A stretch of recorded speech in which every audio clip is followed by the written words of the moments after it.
All right, settle down, you magnificent money makers and soon to be money makers. Many of you ask me, what is the secret to making serious cash? And I tell you the truth, but nobody believes me, nobody. They're all looking for some magic pill, some secret stock tip, some overnight success story. And I'm sitting here thinking, really, are we still doing this? Because let me tell you, the biggest secret, it is not some fancy algorithm or a crypto coin nobody's heard of. It is way simpler and way harder. It is about not being average. You won't find rare results in an average lifestyle. Let that sink in for a second. Average. Most people are living an average life, doing average things, and then they wonder why their bank account looks, well, average. If you feel lost, tired, and can't focus on making progress toward the life you promised yourself you would live, sometimes the only thing you can do is flip the switch, create a glitch in the matrix, become a completely different person, change your habits all at once, remove every distraction from your life, start the business, build the project, work 12 hours a day, and forget to eat. And then you look back and you realize you've done more in 3 months than you have in the past 3 years.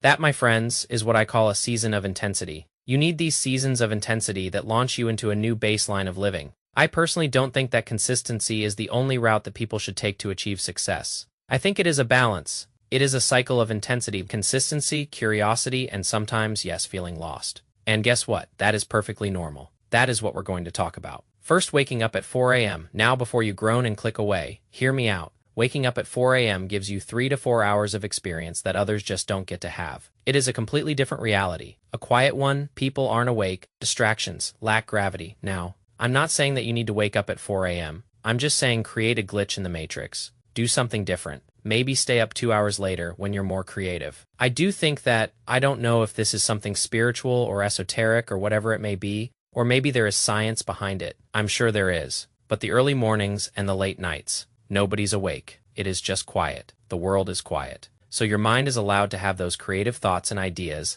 that you can channel into your work. Now, the reason I say, and I wake up earlier, is because there is obvious health deficits too. Going to bed very late. But the thing here is, if your mind is already pushing back on the idea of doing something different with your life or potentially doing something extreme, this video probably isn't going to benefit you very much. So open your mind or leave. To set the scene, you already have motivation. You can already focus for 12 hours a day. When you're playing a video game or scrolling on your phone, it is automatic. You don't need to discipline yourself to do it, but you know deep down that you're ruining your life and your subconscious knows that you could be doing better. And that is why you feel terrible. So we need to create a physical, mental, and spiritual environment that makes it seamless to work on your dreams. First, we need to understand that 12-hour workdays aren't always possible or feasible or even worth doing. I'm not here to say that you need to be in the right phase of life, and if you understand the different phases of life, you can guide yourself into a season of intensity where you enjoy working that long second. We need to remove the blockers that prevent you from treating life or seeing life as a video game. In other words, we need to remove the blockers that prevent you from wanting to play the video game of life. Your life needs to become more interesting than the games that you're already playing,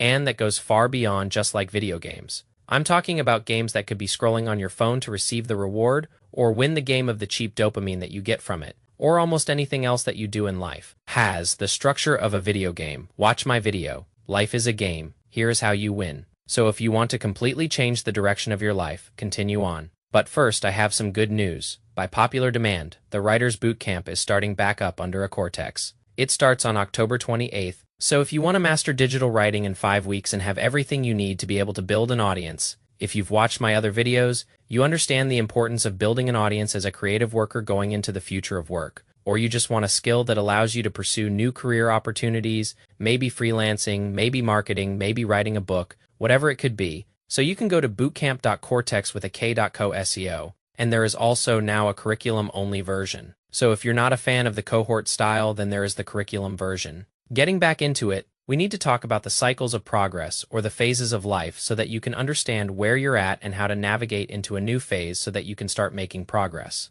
Because the thing here is with consistency. If you're only consistent, you're not really making any progress. We'll figure that out soon. Many people know my 4-hour workday philosophy, have made many videos on it. I've talked about it a lot. It has actually received a lot of controversy, mostly because people don't understand the philosophy or they don't watch the video. They just read the headline, and we all know what that leads to. They just see the idea and latch onto it. So it either becomes something that guides them in a positive direction, or it becomes something where it is like, no, that is impossible. That is never going to work. But if you watch the videos, you understand that that is just for a specific phase of life. The 4-hour workday is for a specific phase of life. And I'm not a fan of sticking to something, because by sticking to something, you stagnate and you stay the same, and you don't actually really stay the same. You start to decline unless you change and evolve. And that is what the phases of life that we're going to talk about lead to. Progress is non-linear. You don't go to the gym for 10 years and build the same amount of muscle every single year. You build a lot at the start because you're new. It is called newbie gains.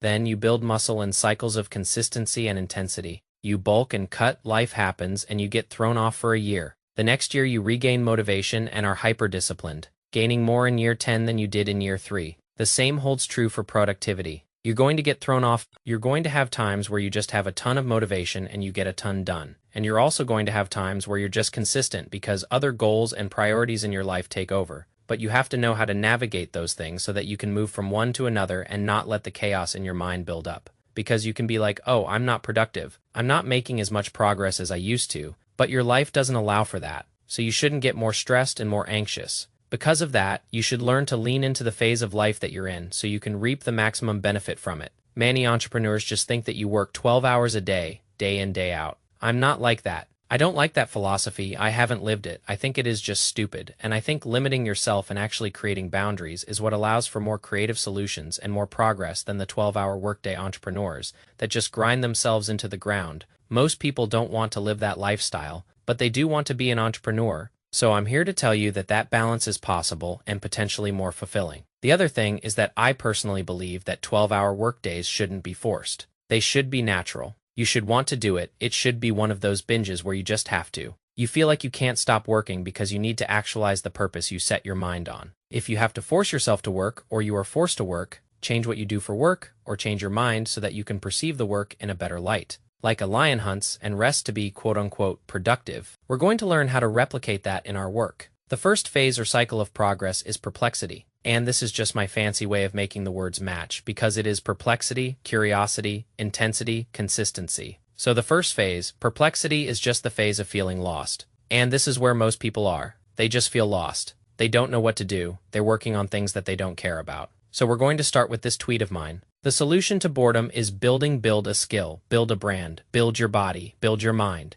build your social life, build anything. It doesn't matter if you don't know how. That is the entire point. You learn, act, and discover your way out of boredom. So there are 4 cycles of progress, and you can think of these as chapters in a book. Because humans make sense of the world in stories. The first cycle is perplexity, which is feeling lost or confused. You're at the start of the story, and you haven't figured out what the goal or the purpose of it is yet. You're kind of just in limbo. You can't work for 12 hours a day because you don't have anything to work on. That is your own choice. You can go to work and be told what to do, but that is not something that you want to do. You still feel lost and confused because you don't know what to do with the rest of your life. Most people are in this cycle. They don't let themselves be bored. They don't let themselves go into the next phase. They continuously just dwell in their minds and let their thoughts take over and get stuck in this trap of constant negativity, anxiety, and overwhelming confusion. And they try to numb that pain in their mind with the cheap dopamine sources that they're so focused on. So the video games or the phones or alcohol or drugs or whatever it may be.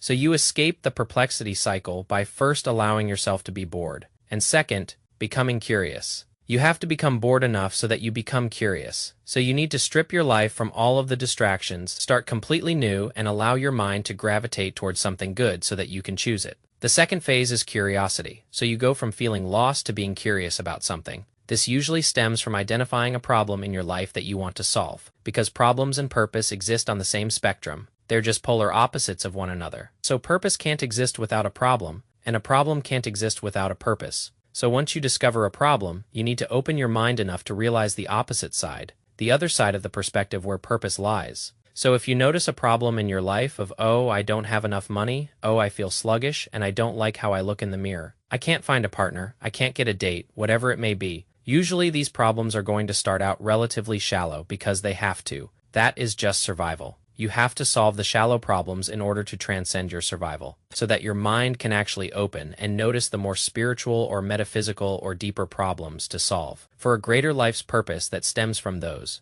And when this happens, when you get curious about a problem that you want to solve, you need to allow yourself to start searching for information, once you have the problem and goal. Framing your mind, because that is how you perceive information in the world. Your goals and your problems that are sitting in your conscious mind or even subconscious mind are framing the information that you perceive. So if you identify a problem, then you understand how it is impacting your life, and you actually want to solve it, and you start to gain clarity on what you should do. You start to notice more in conversations, in books, on social media, etc. Your life starts to take shape because it is. Like if I am having money problems and I can't pay the bills, then in conversations and in books, I'm going to notice the information, the highlights, the tools, the resources that allow me to solve that problem. The reason people can't make progress is because they're focused on the wrong problems. They get stuck in their head and start giving too much attention to these little negative and meaningless thoughts that pop up to just distract them, or they just distract themselves in general from the problem and never make progress towards it because it is not actually important to them. So in the curiosity phase, this is where shiny object syndrome is kind of encouraged.